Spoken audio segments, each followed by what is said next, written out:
there are a couple of questions. Oh, So should I read them out to you? yes. Okay. So actually, there was a question from me, which I think you answered at the end, which is ritualism necessary at all? Are they a stepping stone to the philosophy of religion? Yes. So you just answered that. So there's a question from Subba Rao, and he says, can one pray to God and offer gratitude to God without being ritualistic? Are the rituals compulsory? Yes, you can pray to God directly, provided you have an access. You see, it's exactly like, imagine God is like, the king or even, president, right? Now you can't say, I wanted to give a check to Prime Minister's Relief Fund, right? I have to go and hand it over to him personally. You can, if you are having a check for 5 million. Prime Minister will give you an appointment. If you say, I'm going to give 500 rupees, they'll say, account is there, transfer. That's about it. You can never get an opportunity to meet them. You see, you have to go and meet only whom, sir? Only the local, officer only you can meet. You can't meet them directly. If you say that, that is why we say this prayer can be done, provided you are of that quality. Right? Those people don't require, correct? But the question is, are you of that type? That's what. You just imagine, in that same example, as I said, if you are going to give 5 million, then Prime Minister will give you appointment. You can meet him directly. There is no problem. You can interact with him straight. Straight away you can make a phone call to him. But if I'm going to be saying that I have only this much, to expect him to come for that, and don't fall for this, all that he wants is, patram, palam, pushpam, toyam and all that, please. Okay. Now, you people also have kept, Krishna Jayanti, you had, right? Last week. In your house, if you have kept that butter, did Krishna come and eat in your house? Thank God he is not coming. Right? If he comes, next year you will not keep. How many of you give milk to Ganesha now? Poor fellow drank one day milk. Remember, a few years back, Ganesha drank milk. Huh? Now are we giving it to him? So this idea that can one pray to God? That question is, who is that one? Yes, you have to define who is that one. Who can afford to get out of ritualistic. Meaning, even if my wife doesn't smile at me, it doesn't make any difference to me. I continue to keep serving her. Even if my son doesn't have any respect towards me, my daughter doesn't care for whatever instruction I'm giving her, I don't care about all those things. If I am of that type of a person, then I can go to God also without any one of those things. I can just say, attitude alone matters. In your company, if your salesman comes and says, I had a good attitude to sell, sir, but no sales happened, what is the increment will you give? How much you will pay him more?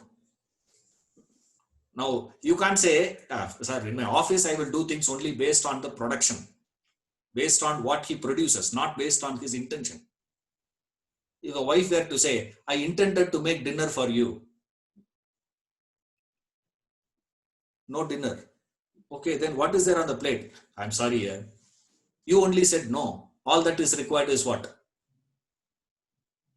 That's what I tell people. See, all of us will take a stand in life saying, I am a straightforward person, sir. Whatever I feel, I will tell people straight. I don't, diplomatic and all. If the other person were to do the same towards you, if you were to be in the receiving end, will you do that?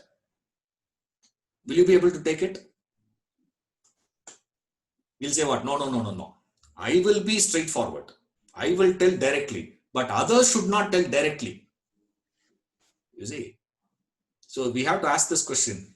If God were to take a different stand, opposite, and say, like Karnanidhi, who used to say, I have given 2 acres land to all you people in my heart. If you can be satisfied with that, fine. Suppose if you say, no, I want 2 acres actual land, then it doesn't work. So the question is, who is that? Or rituals, karma yoga, there's another question. Without the doership, and then we can go on to philosophy. Rituals can be performed as karma yoga. Possible. But rituals per se, it's not. It's exactly like a technique. It's exactly like a technology. You can use it the way you want it. That's all. Religion gives you a method. You use it for whatever you want. Now you can use it to gain something in the world. You can use it to gain your, residence in heaven, or you can adapt it into karma yoga. That depends on the performer of the ritual. It's not in the ritual. See, rituals are based on science. Now, I don't know what is meant by science there, but science, if you mean scientific, yes. Right. But science doesn't mean our physics, chemistry, biology, botany, astrology, astronomy and all that, please. That is not what it is. If you understand it is scientific, yes. Scientific means logical. That's the logic I explained. Religion means to get back, to unite back. Now, what is separating me from that is desires. Those desires are operating Hauser, receipt, reaction, response. Too many desires, I will be directly responding. The pace in which the receipt, reaction, response will happen, I can't stop. So, you have to work at the response level only. For that, they gave certain practices, certain techniques, certain methodologies. Very precise, very logical, mathematical. In that sense, science. But don't think science means energy, this, that, and all, please. Not necessarily. That is, in that sense, no. But definitely in this sense, yes. So if you mean science to mean a systematic approach, logical methodology, yes, it is. I think we have. Are there any more questions? Covered. Would anybody like to unmute and ask?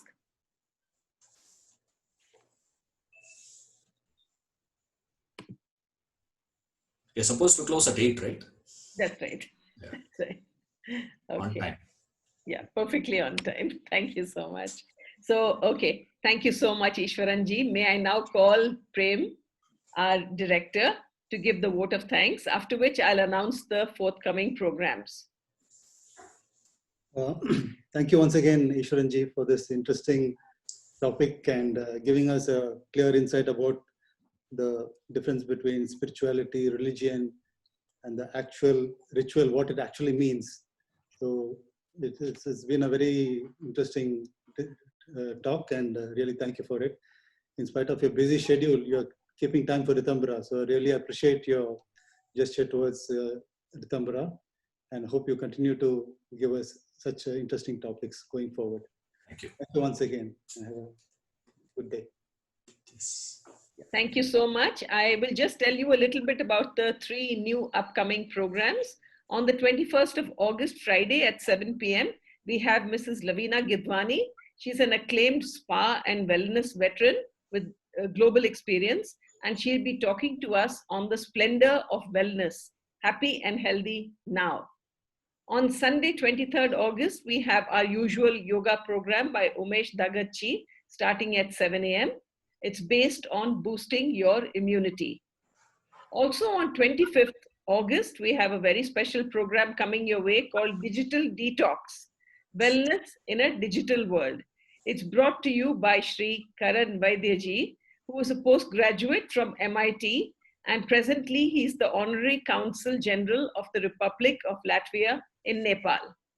So please block your dates for these events, and we will be posting all the details of these programs on our groups. Thank you so much for your presence and participation today from all of us at Ritambara, and we look forward to your presence this week on Friday 21st Sunday 23rd and Tuesday 25th. Thank you so much. With that, we conclude today's session.